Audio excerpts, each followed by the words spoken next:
Now, it's time for the Anchormen podcast with Matt Gates and Dan Ball.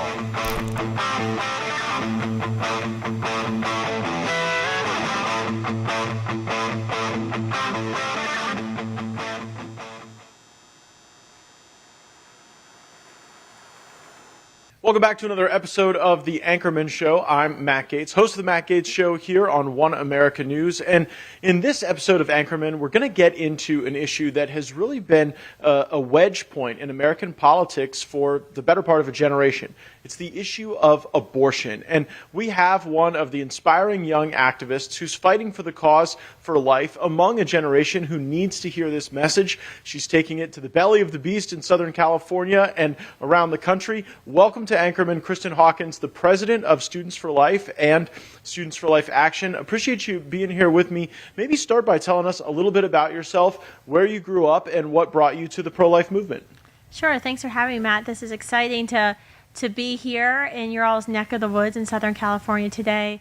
I got started in the pro-life movement simply because I was asked if I wanted to volunteer for a local pregnancy resource center when I was 15 in the Ohio Valley. I grew up in northern West Virginia outside of Pittsburgh, Pennsylvania.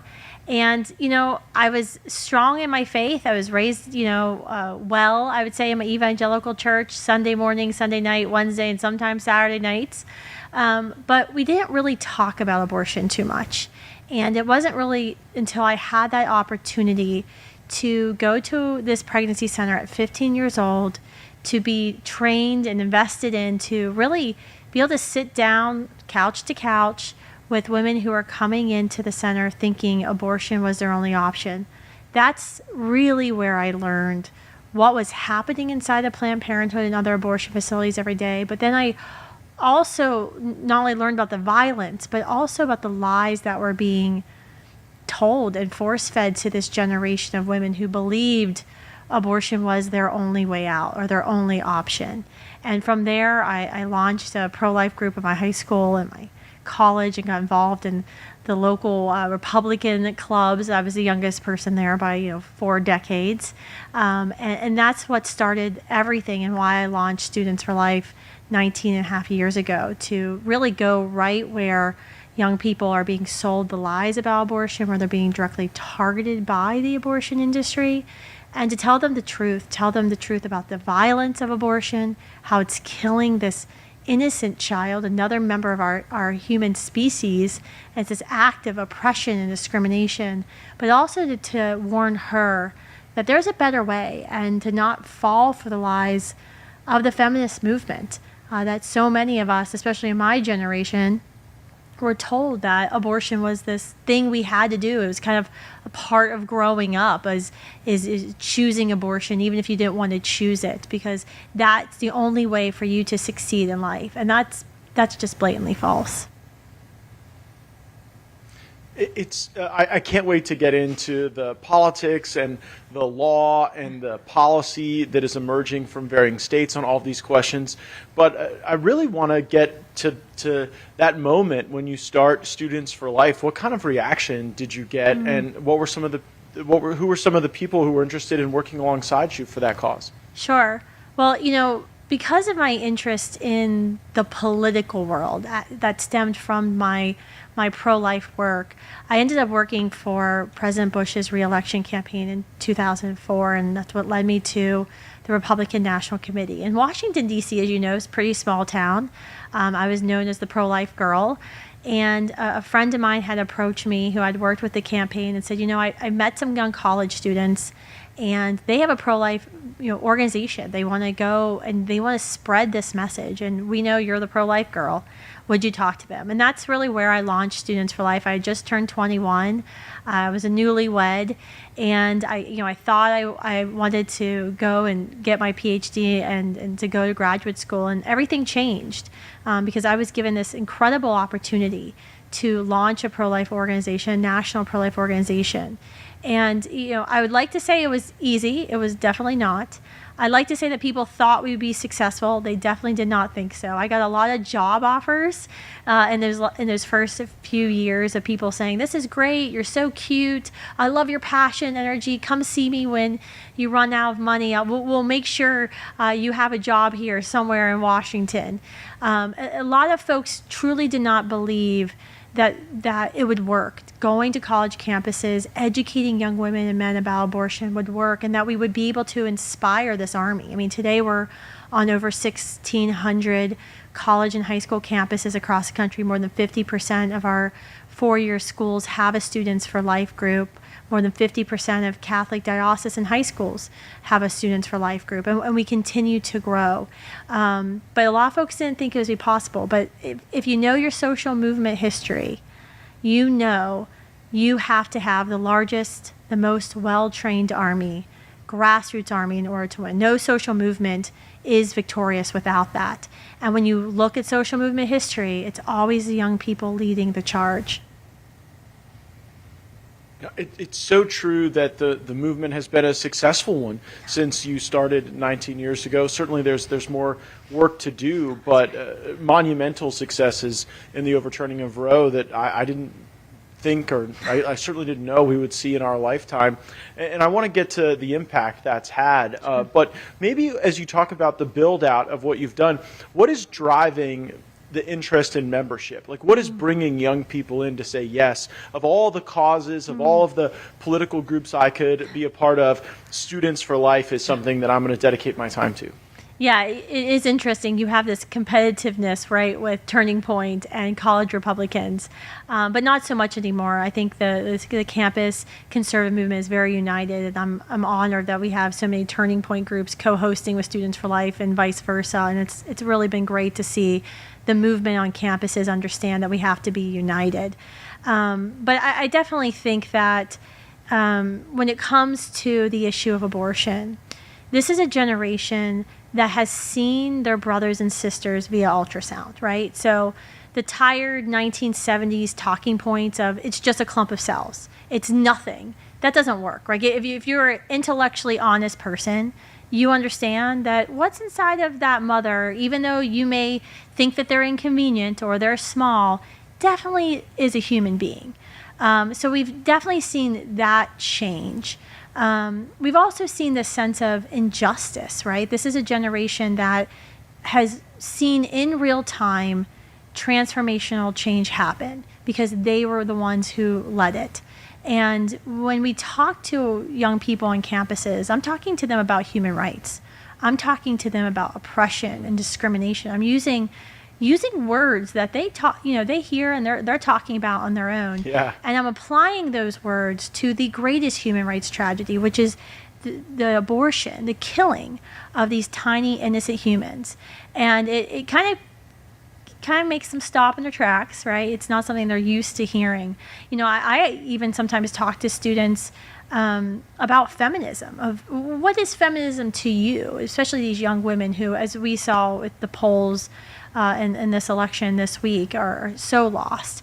And, what they think of feminism, I think I talked to them, I said, who is telling you that you have to choose abortion? Who's telling you that you're not strong enough to become a mother and stay in school or achieve your career goals? Because you're not hearing that from the pro-life movement. We're actually the ones who are willing to stand alongside of you, help you choose both your life and your child's life, which will be, by the way, the best for your child, because if you graduate college, a child born into poverty is 7 times more likely to live in poverty his whole life. So we want you to succeed. But who is feeding you these lies? Because don't you think that's the opposite of feminism? Telling you that you can't, that there's this whole industry that's literally profiting off of your despair, off of your hopelessness, and telling you you're not strong enough? Why would you fall for those lies? And so when you can have that conversation with them, it starts to really turn heads, and it gets them to get their AirPods out of their ears and to have a real conversation. I wish I could animate the conversations I have on campuses, because you could see like the proverbial head explode over some of these students when you're having these conversations with them. But I love that because I have this opportunity to plant those seeds of doubt for them to really start reevaluating all that they've heard. Well, and it's so brilliant that you're able to frame the pro-life movement as the movement of empowerment. I think all young people want to be empowered regardless of their politics. Some people believe that empowerment comes through limited government. Some people believe it comes through endless entitlements. But I could tell you, just as a new parent, parenting is awesome. It is empowering. It shows you the strain and the limits and the investment of human potential. And for you to say that the pro-life movement is there for the full range of those truly human and exquisite experiences, I think that does critique neo-feminism in a very clever way. And I could see that drawing people in as folks are trying to find their ideology in themselves and enduring the challenges that come with an unplanned pregnancy. I am fascinated to hear more about your time as even a teenager counseling others who are going through some of these moments. I know you have to anonymize them and not give out anyone's information, but were there stories or experiences from your time giving that counsel that really sharpened your belief system in this space? Absolutely, because, today I was at San Diego State, and that's why I'm sunburned. My Idaho skin wasn't used to this. But it was interesting because you have this conversation about abortion, and it's always, I could just put it on the whiteboard how the conversation is going to go. It might start here, it's going to go here, they're going to bring up rape, they're going to bring up this, and I'm going to prove to them it's a human being. Then we're going to talk about why human beings have value and what happens when you disorder the natural law and human rights, and then they're going to bring up foster care. It doesn't matter where I'm at. If I'm at Harvard, Berkeley, the community college, public high school, it doesn't matter. These are the same arguments. But the argument it always comes down to is, after you've had the science argument, after you've had a philosophical argument, is always a circumstantial argument, right? What about this woman? What about this circumstance? Yes. And I think that time that I spent, the 4 or 5 years I spent volunteering at the pregnancy center, really prepared me for these conversations, because I can see in my mind's eye the faces of the young women that I counseled. Many of the women that were coming into the pregnancy center were actually older than me when I had the opportunity to sit down and counsel with them. And there was one woman I remember who she was going to choose abortion. She was pregnant. She had already had a baby, which is, in many states now, that's the norm. The majority of women seeking abortions actually are already parents. So they already have experienced life. They've already felt their baby kicking within them. These are very desperate women who are choosing abortion despite knowing it's truly a human life. It's truly alive. But she was going through a hard time, right? She was separated from her family. She hadn't finished high school. And she was living with her abusive boyfriend. And when the abusive boyfriend demanded she have an abortion, or he was going to cut her and her 2-year-old off from financial support, what was she going to do? And, you think about all the excuses we hear about abortion. And women need abortion because they're poor, and how they can get out of poverty.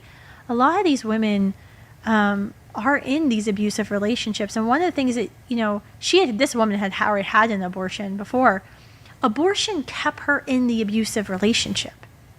Like, it wasn't curing the abuse. Wow. It was keeping her in the abusive relationship. And that's what we see time and time again now with, like, chemical abortion pills flooding into the pro-life red states, right? In states like Texas, where pills from here in California, Illinois, New York are legally flowing into these states. Anyone can order chemical abortion pills, Matt. Like, a sex abuser, a rapist, can order chemical abortion pills in about 3 minutes online, and they are shipped anywhere you want in the country.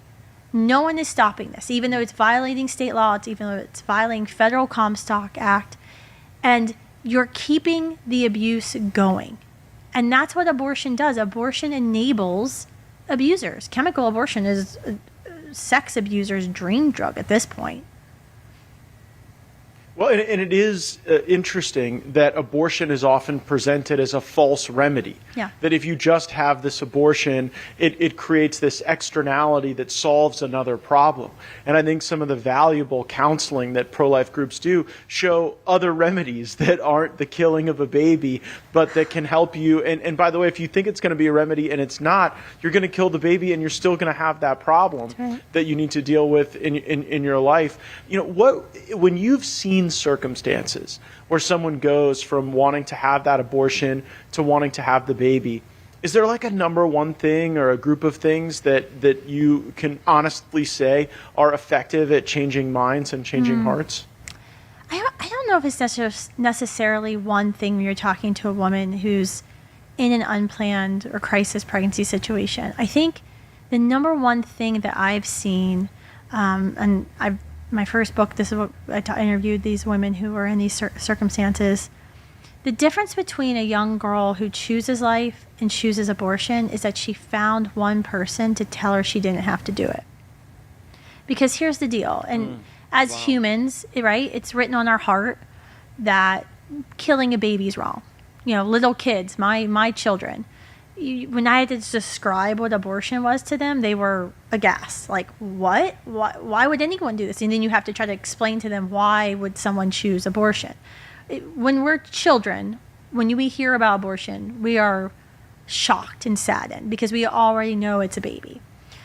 And so when you think about these women in these crisis situations, it's often just being the one person because she doesn't want to have the abortion. But society is telling her to be a responsible person. You know, this is the responsible decision to make. Maybe her boyfriend or her husband or partner are telling her to have the abortion. Maybe it's her parents. She just needs one person. And so I can't tell you, I had one of our Students for Life groups. They were one of our first groups that launched a scholarship, a pregnant parenting scholarship fund on a college campus.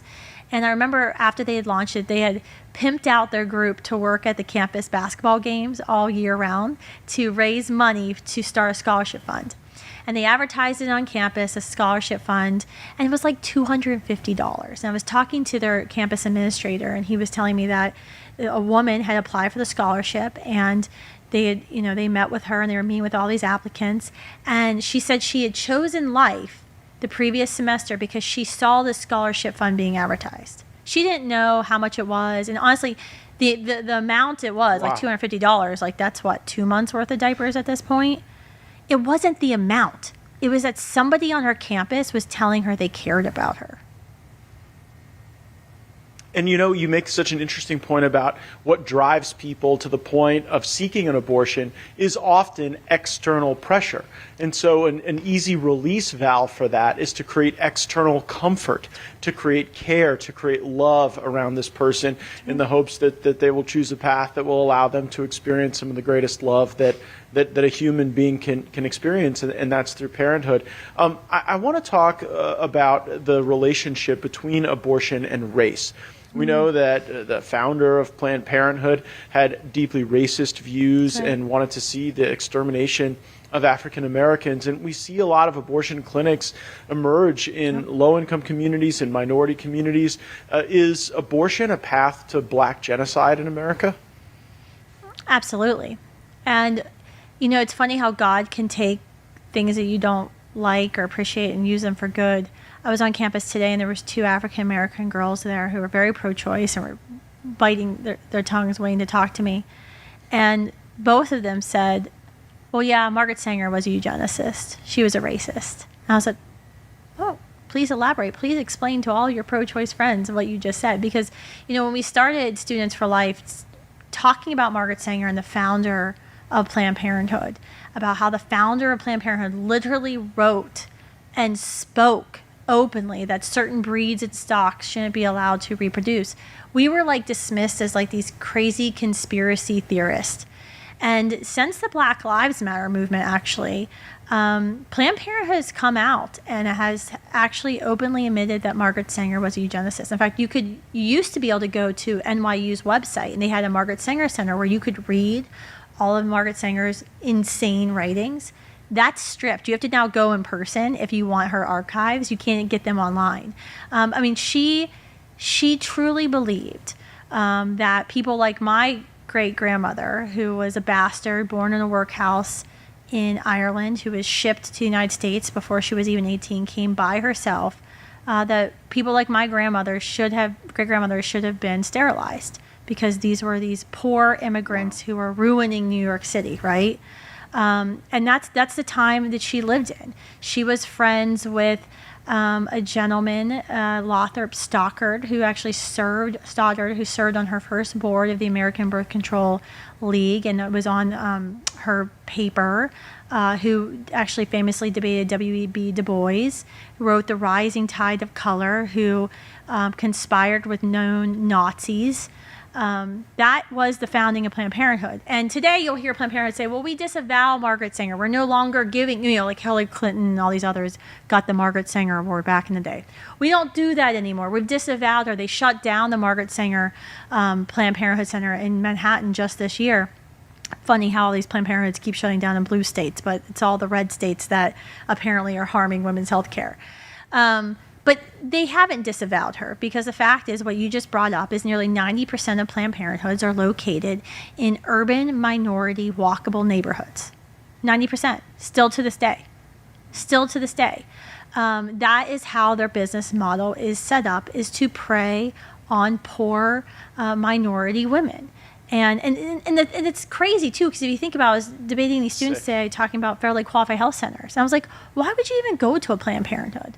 They were founded by a racist. You all have now admitted it. We know they're targeting based on race where they locate. We know we have more than 16,000 federally qualified health center service locations throughout the country that our Department of Health and Human Services already funds, that are actual true nonprofits that aren't the biggest political lobbyists in Washington, D.C., operating PACs that serve patients at a third of the cost of Planned Parenthood, that offer every service that Planned Parenthood offers, minus abortion, plus a whole list more, and legally obligated to help you get to health care, even help you find transportation to health care if they don't offer it. Why would anyone still support Planned Parenthood? Like, it doesn't make any financial sense. It doesn't make any business sense. Time and time again, we've seen all the terrible things they've done, from offering to sell baby body parts. I mean, they illegally took COVID paycheck protection money, and they should be debarred immediately from the federal government. I mean, the laundry list is deep of all of the grievances and sins of Planned Parenthood. That was quite the bill of indictment. We are here with Kristan Hawkins, the president of Students for Life and Students for Life Action, and we'll be back in just a moment. Are you ready for any emergency? Well, my friends at All Family Pharmacy can help. You go to allfamilypharmacy.com/Matt. You use code MATT10. That's going to give you 10% off. I use mine on emergency kits so that when there is a circumstance that you might not predict, you are ready. You also have great travel kits that are available in over 200 medications. You can get ivermectin, hydroxychloroquine, methylene blue. You can get Tamiflu. Whether it is the supplements that you use, or whether it's your daily maintenance medications, or maybe a prescription that a doctor provides, you definitely want to use All Family Pharmacy. Go to allfamilypharmacy.com/Matt, code MATT10. Be prepared, embrace healthcare freedom. These are folks doing it the right way. We're back with Kristan Hawkins, the president of Students for Life and Students for Life Action. Kristan, take a moment and explain what you're doing at San Diego State today and how students reacted. Today, I was there at San Diego State for my campus speaking tour, tabling, talking to students about why all human life matters, and starting conversations, changing minds, hopefully planting seeds of doubt about the abortion industry in the minds of hundreds of students who stopped by. The school stopped us from using sound amplification at the last moment, so my voice is pretty raw, but I think it carried pretty far. I'm certain it did, and sometimes even more when you have to play against those dirty tricks. I've had a few of those played against me in the past. I want to get to what this movement looks like post-Roe, because so many of the March for Life events, so many of the pro-life groups really looked to the reversal, the overturning of Roe v. Wade as an organizing objective. Now that that has happened, there have been some in the movement who say, well, we've sort of done what we intended to do, and activists go on to other things and choose other causes.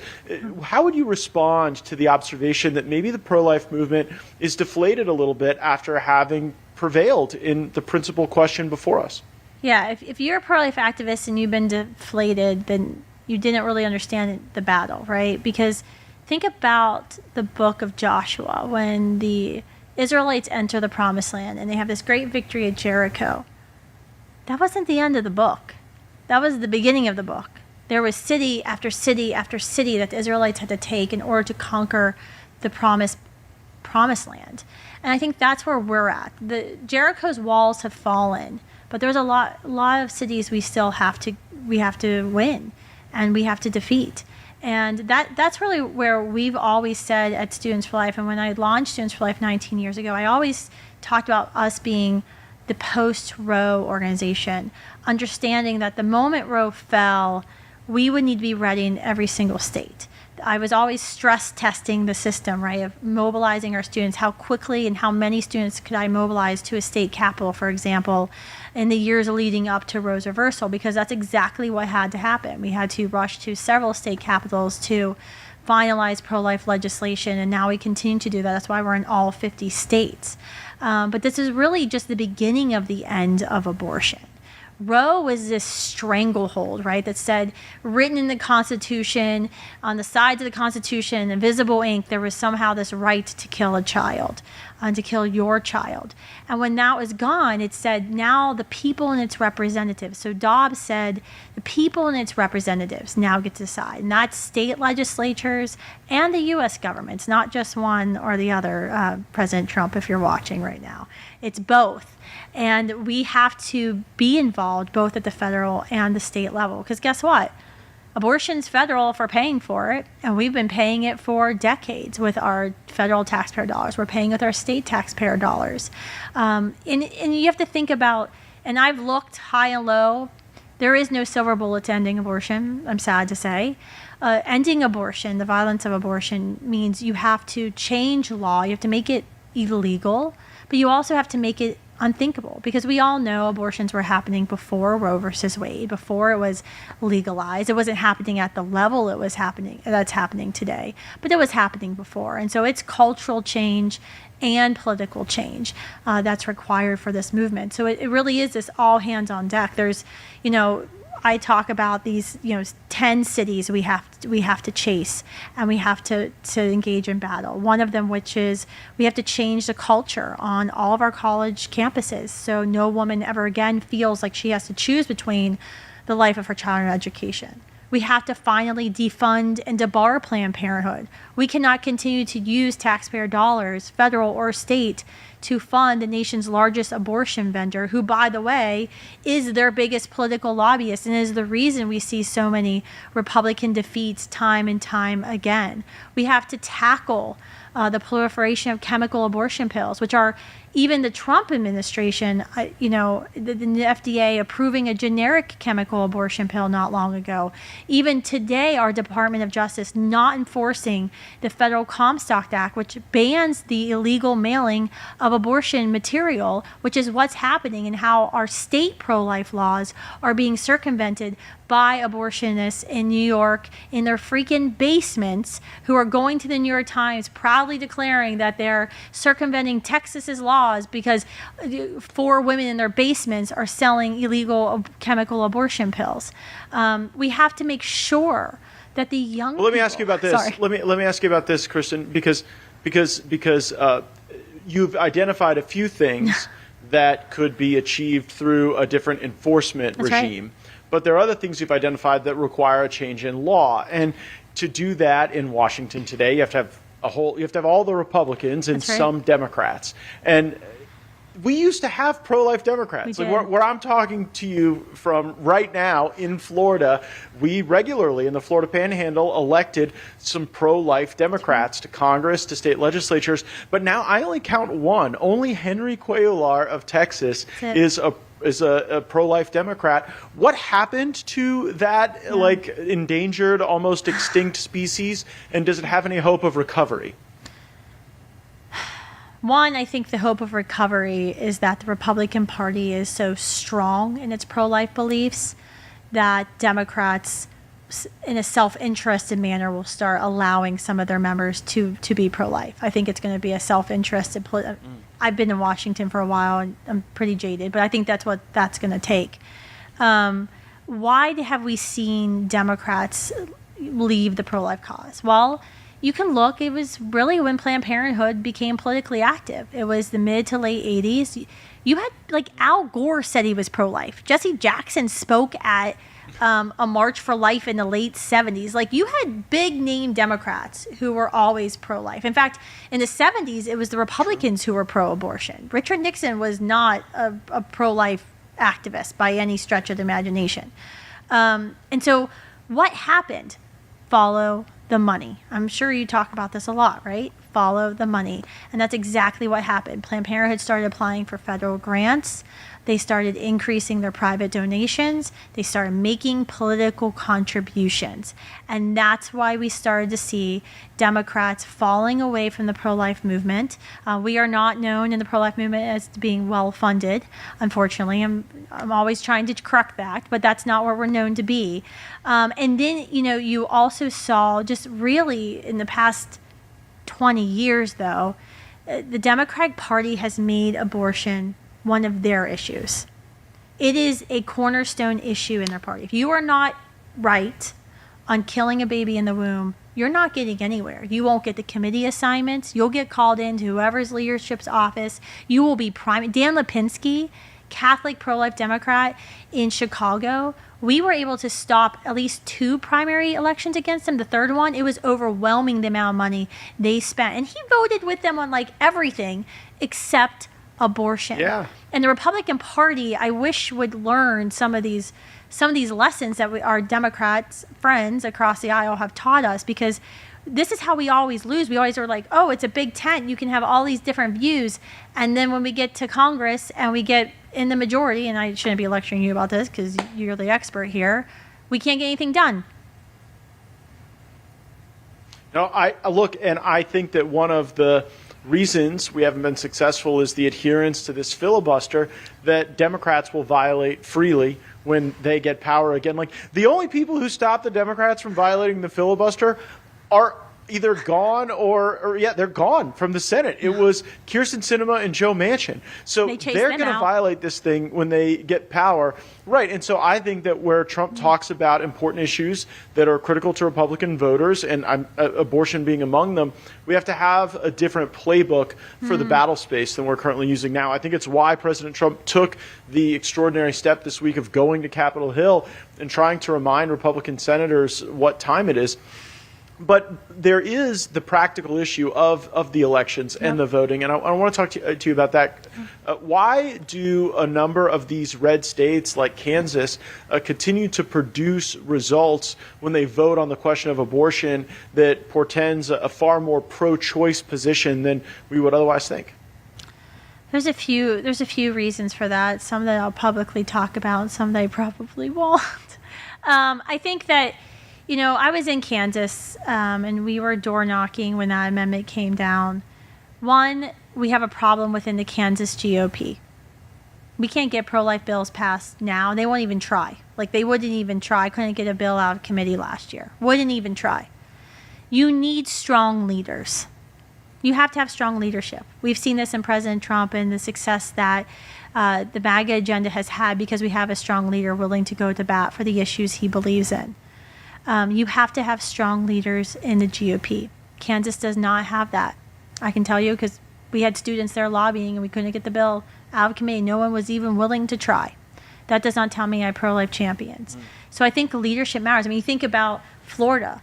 Why were we able to defeat the amendment in Florida, this radical late-term abortion ballot referendum? And yes, we were doing the door knocking, we were doing the digital ads, we were on campuses, but we had the leadership of Governor DeSantis. And he stood on national TV. He got to work. He hosted fundraisers. He was running his own TV ads. He worked with us. When we lost in Ohio, I guarantee you, if President Trump had gone to Ohio, if we would made it an issue during the presidential primary, Vivek donated to the pro-life groups in Ohio when the abortion ballot referendum was going on, but he didn't do any events. He didn't lend his star power and his megaphone to this cause. And so we had people, the week before the election are going, wait, what's this about? What's this? what's this vote about? Can you tell me again? I'm like, wait a minute, I know who you are. You're a tried and true Republican voter. How are you not understanding what's going on? We're not reaching you. And so we need the leadership of the Republican Party to go to bat and not treat pro-lifers like we're at the freaking little kids table. And that's what the pro-life movement has seen for a very long time. I'm sorry if I'm making you mad. I always offend somebody in something I say, but No, you don't. We tell everyone be offended. Matter of fact, I think we might have made mention of that saying in this particular discussion space. I'm so excited when we get our Merriweather Farms shipments in. You get a beautiful piece of ribeye. Look at that marbling. Now, I take it out of the package, let it get down to room temperature. All I've got on here is a little salt, a little pepper, and then a little avocado oil. And then I've had my pan preheating with a little oil.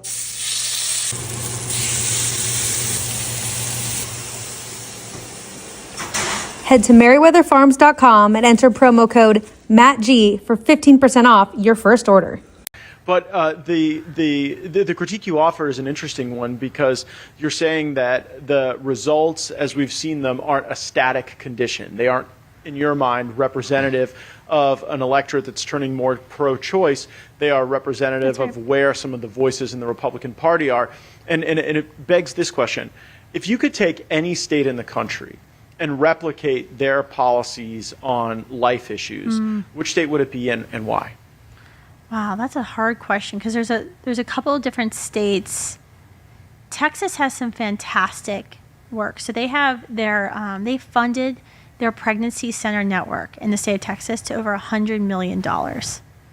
So they took money that would have been going to the abortion industry and said, you know what, we're going to give it to the pro-life pregnancy centers, the maternity homes, the adoption agencies, and they're going to be able to apply for state funding.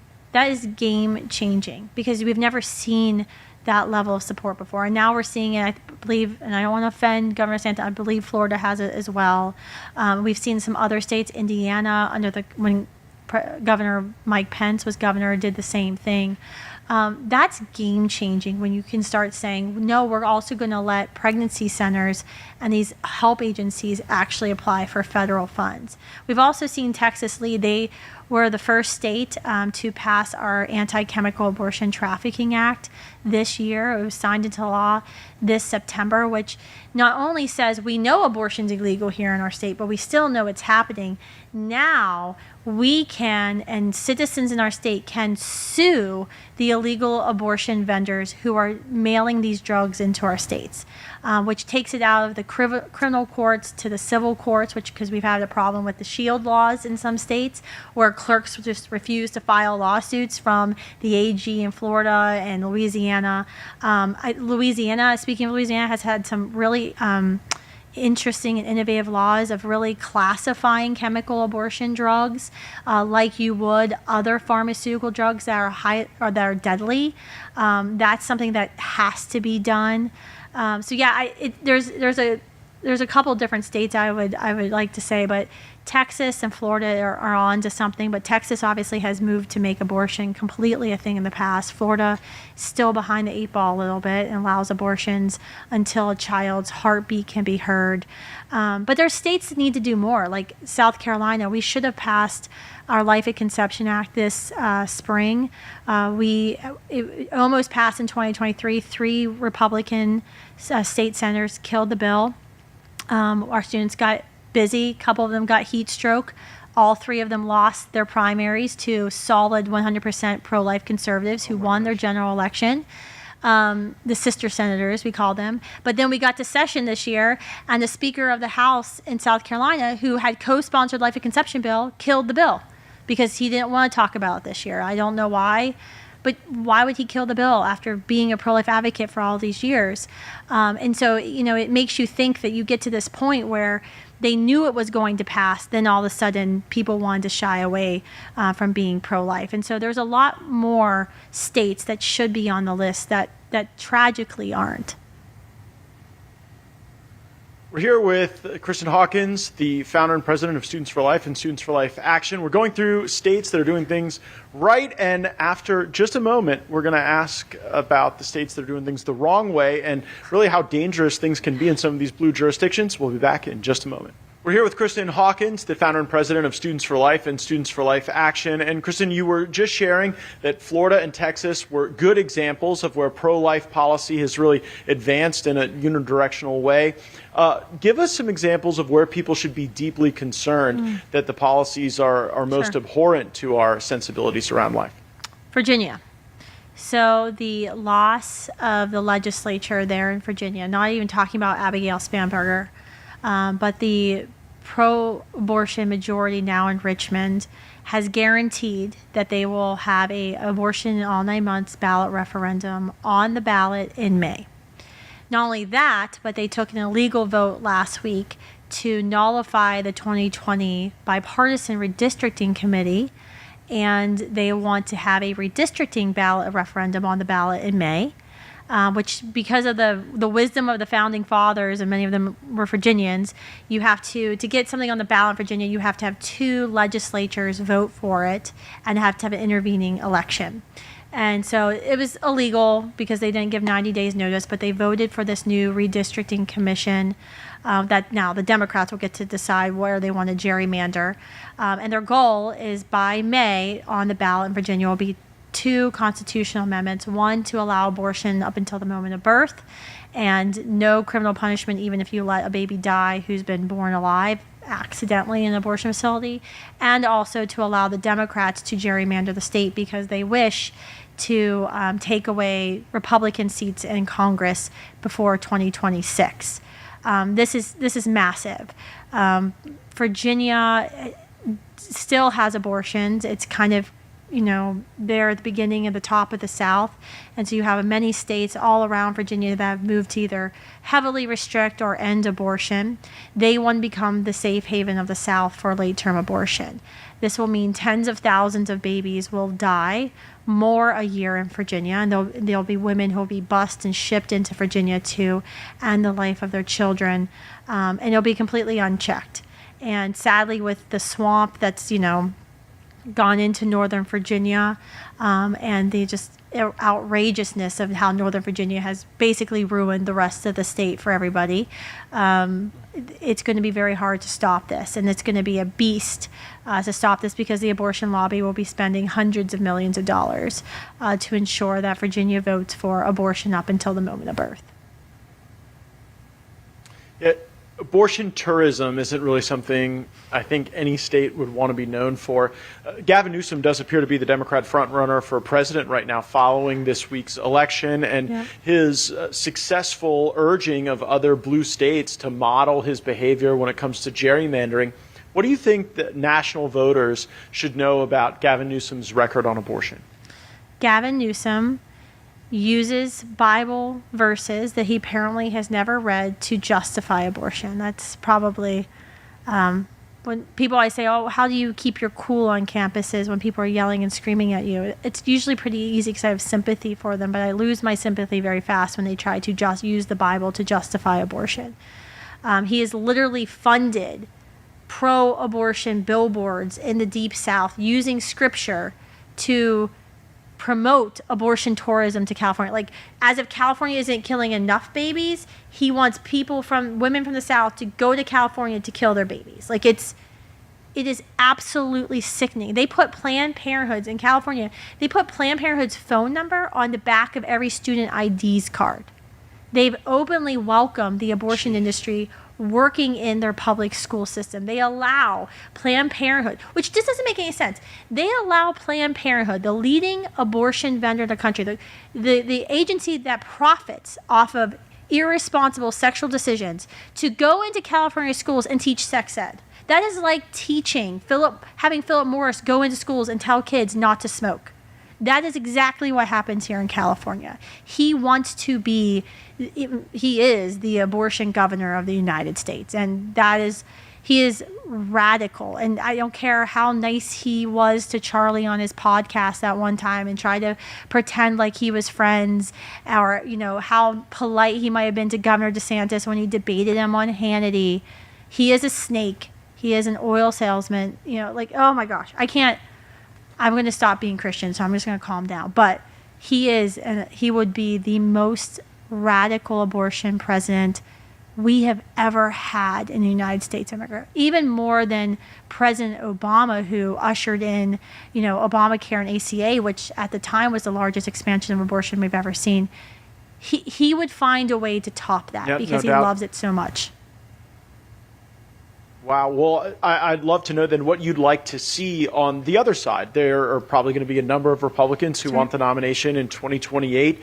Do you want to see them come out for a 6-week ban, a total ban, a 10-week ban? What's the position that you would look to and say that's going to inspire pro-life activists? Well, I mean, you think about Gen Z. Gen Z is bold. They're unapologetic.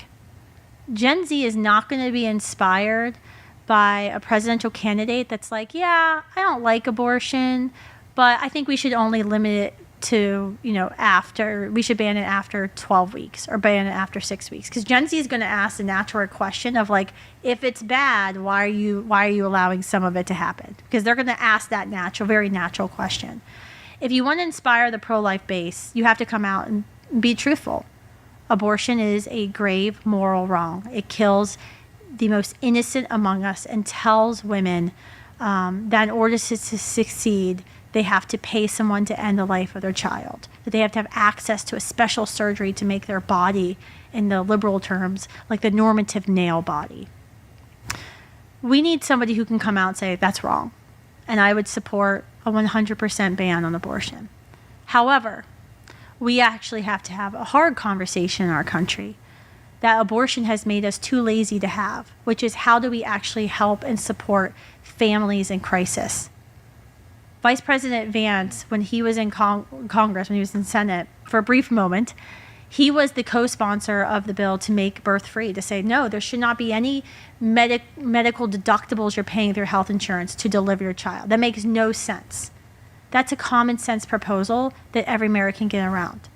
Why aren't we having real conversations about paid family leave and how do we take and allow Americans to borrow from their own Social Security, which, by the way, most people in my generation, our generation and younger, are deep concerns about whether Social Security will even be there. I mean, the boomers are going to get their money because that's why they've been on the street corners, right, protesting against no kings because they want the king of government.